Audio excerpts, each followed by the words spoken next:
Hey, how's it going? Will from Flow Candy, and today I'm going to give you the 7 steps you need to take to move your email marketing in-house. So think of these as sort of milestones that you need to hit. And if you're an e-commerce brand or you are e-commerce store owner, e-commerce CMO, this is going to be really impactful for you, especially if you're sort of frustrated with working with email marketing agencies or working with an agency to manage your email marketing channel and you want to move it in-house.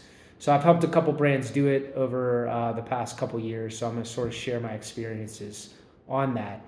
And before I dive in, real quickly though, I want to make sure you actually have the capabilities to do this. So typically when I see brands really have the capabilities to move it in-house is first off, they've reached the mid-market. So what I mean by that is they've sort of surpassed $10 million in annual sales.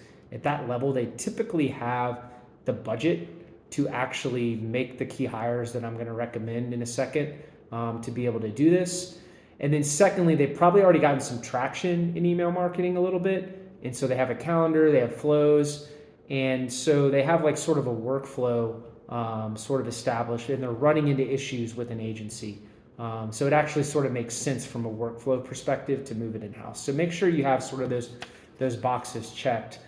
But let's jump into the 7 steps. So the first one, and this is one for more of the bigger companies out there. So if you're an enterprise customer watching this or enterprise client, like you're doing over $500 million a year, you're doing over $100 million a year in sales, typically enterprise clients, they really need to make sure their data is consolidated and flowing into whatever CRM they're using. So at my agency, we recommend Klaviyo for a lot of e-commerce brands, but we've worked on Salesforce, HubSpot, SAP, Iterable, Braze is another one that's really getting a lot of traction right now.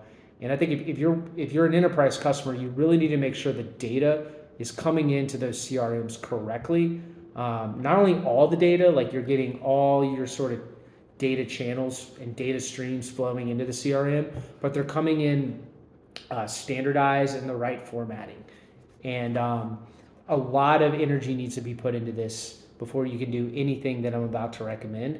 Because if your data is not coming into your CRM correctly, you can't do any of this. You have to spend all this time sort of cleaning up the data or looking at the validity and the integrity of the data. So a lot of energy needs to put into this. Now there's tools out there. There's CDPs that can help standardize data.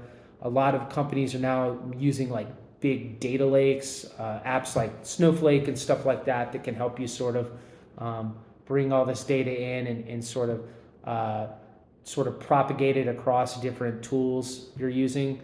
But for enterprise customers, you really need to make sure the data is correct. And before you do anything else, like you got to start there. The second thing you need to do is make sure you have the capabilities to deploy all the channels in a CRM or whatever tool you're using has those capabilities. So what I mean by that is like, okay, it's not just email, all right? You have to deploy SMS. You have to, a lot of stores now are doing loyalty programs. Stores are doing direct mail. You got to make sure all the forms that bring data in or capture points like your checkout, your pop-ups, your forms, your quiz, all that stuff is coming into the CRM correctly. And then you have the ability to broadcast out to multiple channels, like I said, email, SMS, loyalty, gift cards, chat, there's a lot of stuff happening right now. Direct mail is, like I said, is really popular. So you want to make sure that you can do that. Your in-house team can do that and has the capabilities, or an in-house team has the capabilities to do that before moving on from your agency. Because I've seen, again, a lot of brands sort of depending upon an agency to do some of that stuff, but they don't really understand how they're doing it.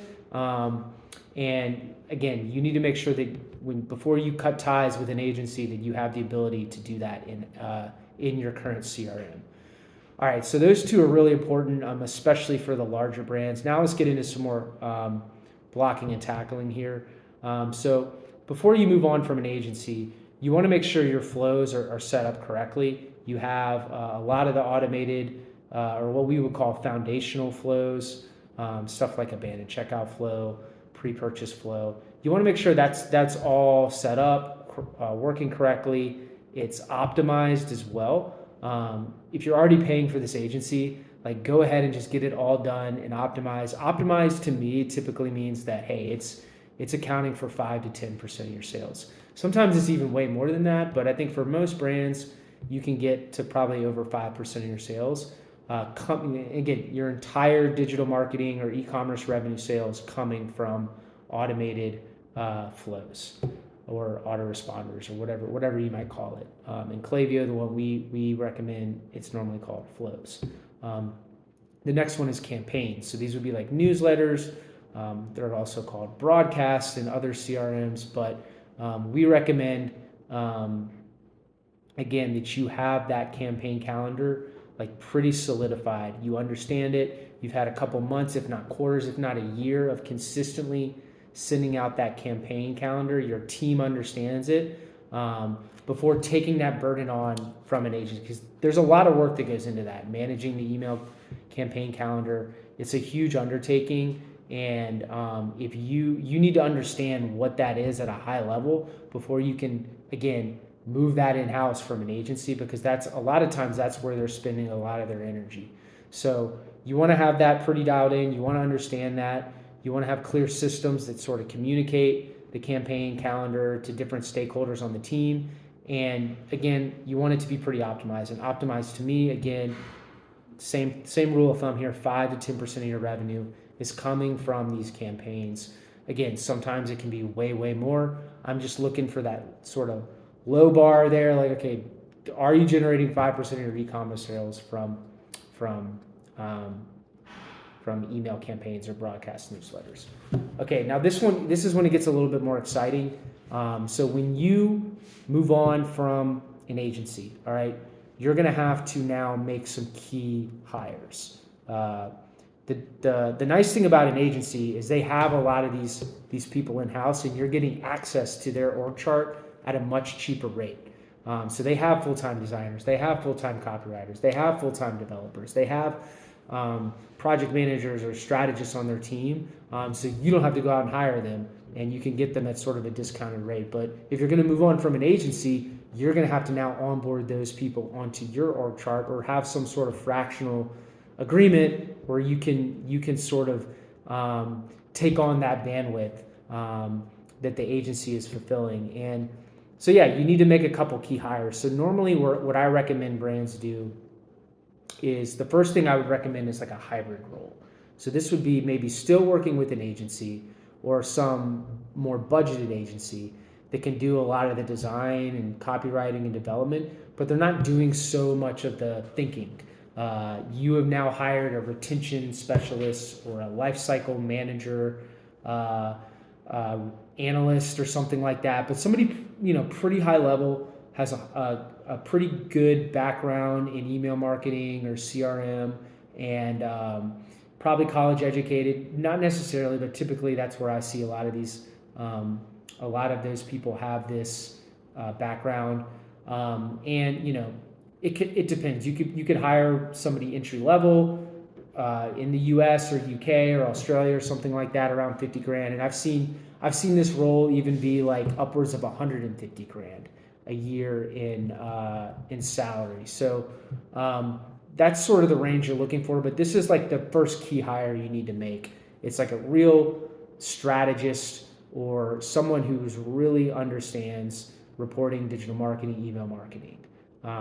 Once you get, and again, you can get them to work with an agency that can sort of plan out the calendar, or the strategist will plan out the calendar, plan out all the A/B tests or the new flows we need to build, but work with the agency to do, like the email, the copywriting, design. And normally you can get that done, I would say, on the budget side, maybe $8,000 a month, more likely 10 to 12K, because you're going to have to pay maybe even sometimes 15K a month. You're going to have to pay a salary for that lifecycle manager. Again, he's probably going to be, or she, over 5K a month. And then you're going to have to pay an agency, let's just say 3 to 5K a month. So again, ballpark range, you're looking here at minimum $8,000 a month. So once you get that hybrid role installed, and you're still running into issues on the workflow, with the agency, that's when you might want to start bringing in designers, copywriters, developers. I would say I would start with the designer.